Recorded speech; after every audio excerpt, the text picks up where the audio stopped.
Geography ngiyakuthanda. Geography wena umnandi. Geography yisandwa sami. Geography ngiyakuthanda. Greetings, learners and colleagues. My name is Mr. UCN Khanyile, aka Awemah. I'm a geography educator at Sibusisiwe Comtech High School in Umbumbulu, which is situated south of Durban. So today's lesson will be based on the urban settlement issues. But before we go there, I want us to recap on what we did last time.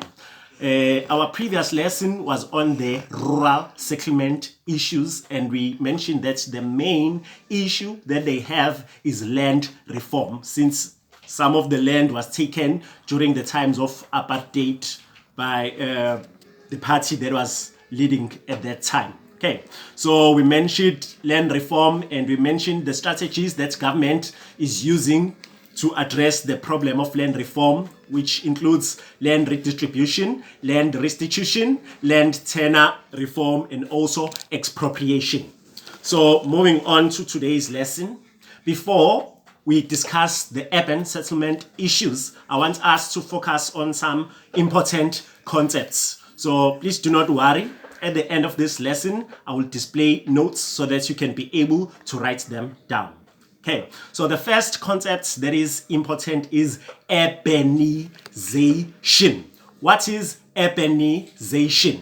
So when we talk about urbanization, we are talking about the increase in the percentage of people that are living in urban areas. So what is urbanization? It's the increase. Increase in what? In the percentage. Percentage of what? Of people where in urban areas. So you must make sure that when you are defining urbanization, you include all the keywords that I have included.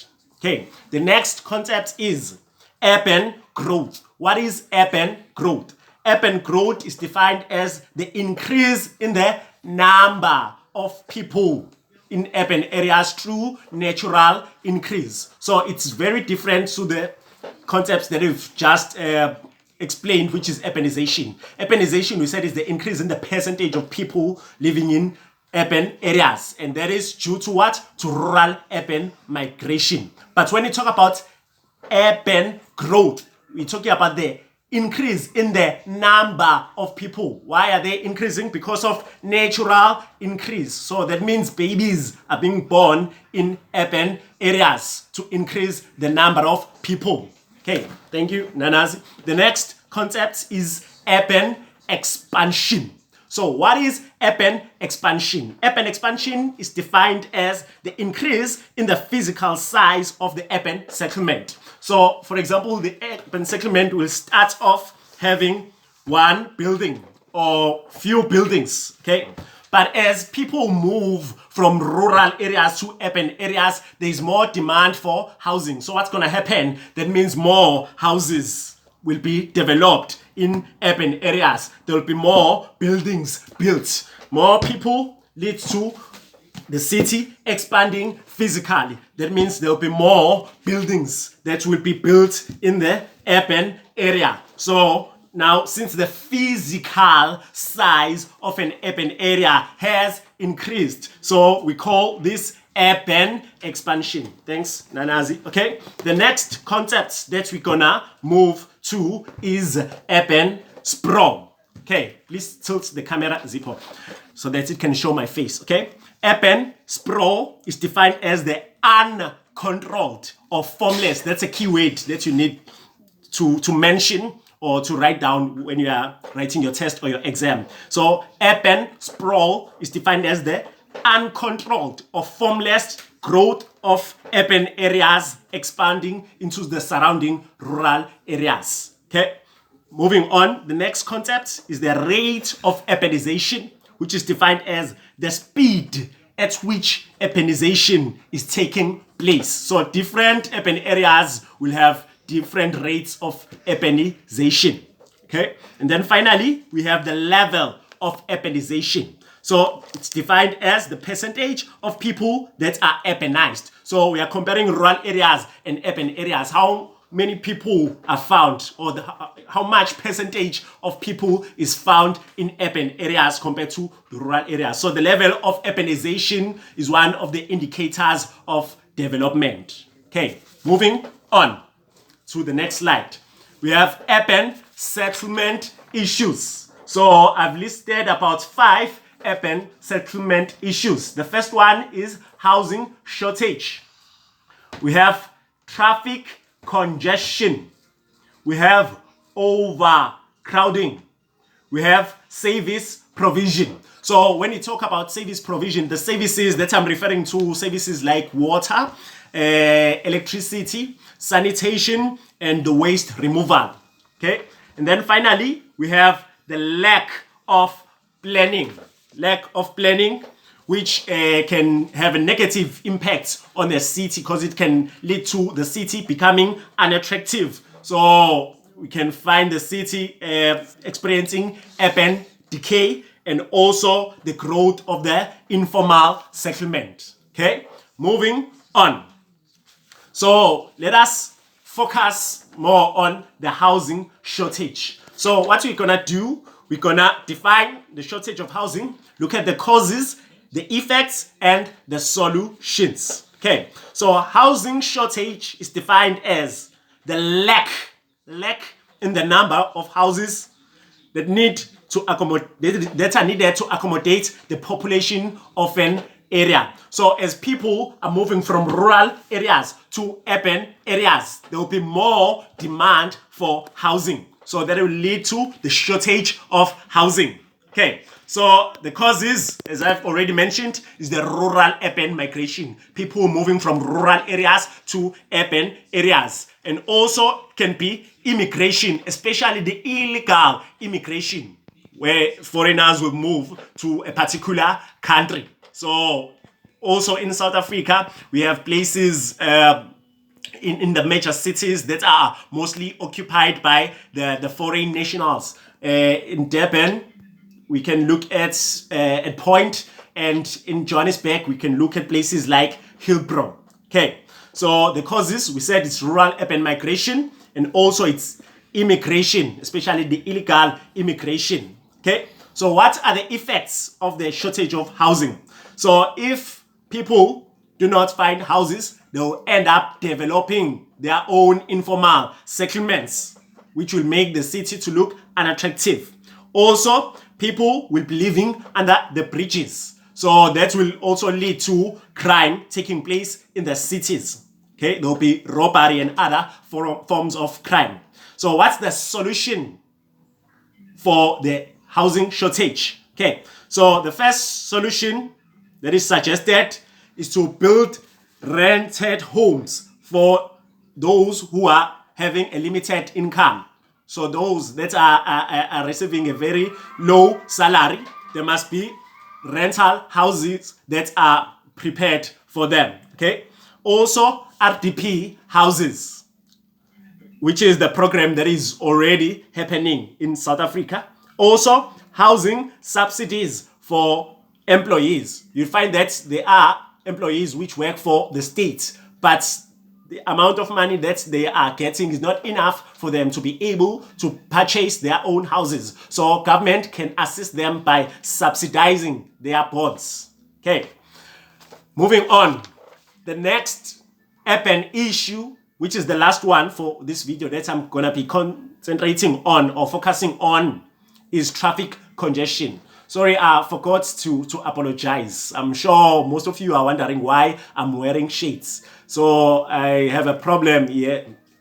I have an eye infection. So my eyes are very sensitive to light. So that is why today I decided to wear shades. I hope you are okay with not seeing my eyes. Okay, traffic congestion. It's defined as the concentration of vehicles on the road. So I know most people confuse these two concepts. There is a difference between traffic and traffic congestion. When you talk about traffic, traffic is just the flow of cars in the road. Okay, if you can assist me with tilting the camera so that you can show what is happening on this table. I have a road here. So when you talk about traffic, traffic refers to just vehicles that are on the road. So that is traffic. But when we talk about traffic congestion, that now refers to the concentration of vehicles in the road. Concentration of vehicles in the road. You're not having only one vehicle, but there are many vehicles, cars, buses, etc., all traveling to different destinations. So that is referred to as traffic congestion. So it's the concentration of vehicles in the road. So what are the characteristics of traffic congestion? Please tilt the camera to show my face, Zippo. The characteristics of traffic congestion are slower speeds. Since there's a number of cars in the road, so they'll be moving very slow. Trips will take longer than normal. For example, moving from Durban to Umhlanga Rocks, maybe normally it takes 20 minutes. But when there is traffic congestion, that trip can take to about an hour's drive. Okay. Also, longer trips. Also, the increased vehicle queuing. So as you have seen in the model that I've made of a road using my nephew and my niece toys. Okay. So what are the causes of traffic congestion? So the first cause of traffic congestion is peak hours. What are peak hours? Peak hours, we're looking at the morning and the evening when people are going to work or when they are coming from work. So there'll be a large number of vehicles in the road. Also, the street patterns. So we have different kinds of street patterns, but the street pattern that is responsible mostly for traffic congestion is the gridiron pattern, whereby the roads are intersecting at right angles. For those who are familiar with Durban, can think of the West Streets, the Smith Streets, and the roads that intersect with them, like the Broad Streets, the Russell Streets, the Gardner Streets. So they join at right angles. So that will cause traffic congestion. Also, car accidents. When there is an accident, that means one or two roads will be closed, will not be working until the police are done with the investigation on that site. So that can cause traffic congestion because there will be few lanes that will be working. Okay. Also, the road construction, it minimizes the number of lanes in the road. Okay. So what are the effects of traffic congestion? So the first effect is the road rage. Drivers will be frustrated, will be swearing at each other because they are frustrated, they are late at work, etc. Also, car accidents. Since the cars are very close to one another and they are moving at a very slow speed, there are more chances of them bumping into each other. Also, there will be delays. People will arrive late at work, and also fuel is wasted because, as I've mentioned before, that, for example, a trip to Umhlanga from Durban takes 20 minutes. But when there is traffic, it takes an hour. So more time means more petrol being consumed. Also, the emergency vehicles will be affected. Vehicles like the ambulances. So they'll struggle to pass when there is traffic congestion. And then finally, what are the solutions for traffic congestion? Okay, so the first solution to traffic congestion is creating separate lanes for buses, because we know public transports and buses sometimes they have stops everywhere. So in order for that to not disturb the normal flow of traffic, those vehicles must have their own separate lanes. Also, traffic reporting, where on radios, most of the national radios are doing that. Ukhozi FM, Metro FM, Ikakasi FM, they report traffic every morning and every evening. Also promoting online shopping to minimize the number of people that are going to the malls to buy food, to buy clothes, etc. Okay. Also, providing online shopping, okay, also encouraging the use of public transport or lift clubs. You may find out that 5 people are coming from the same area and they work on the same workplace, but those people, each of them decides to use their own car.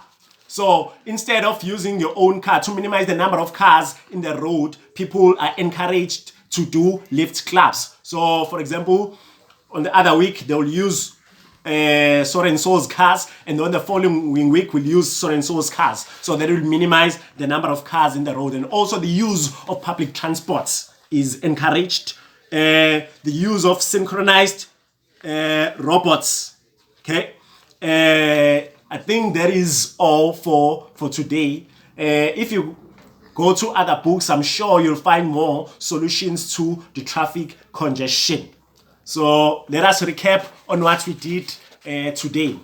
We firstly looked at the important concepts. We looked at urbanization. We defined it as an increase in the percentage of people living in urban areas. Urban growth, we said it's an increase in the number of people in urban areas due to natural increase. We looked at urban expansion. We said it's a physical increase of urban areas. We looked at urban sprawl. We said it's a formless or uncontrolled growth of urban areas. We looked at the rate of urbanization. We said it's a speed at which urbanization is taking place. And then the last concept that we covered was the level of urbanization. And we said it's a percentage of people that are urbanized. And then we moved on and we looked at the urban issues, but we only covered the first 2, which is housing shortage and traffic congestion. So it's your homework to go home. Oh, you're already at home. You're staying at home due to the lockdown. Okay, so at home to do a research on overcrowding, service provision, and the lack of planning, because those are also important. So that is all for today. My name is Mr. UCN Khanyile, aka Awemah. Thank you very much. Okay, before I go, you can get me on Facebook. My Facebook page is Mr. Satu KZN Awemah. And on Instagram, I am Awemah. SPHAWEMA. On Twitter, my Twitter handle is @SPHA Awemah. So that's my Twitter handle. Okay, thank you very much. Oh, finally, before I forget, on YouTube, my YouTube page is Usiphatheleni Khanyile GEOWEMAH. So you can search for me and you will find me. Thank you very much. Have a great day.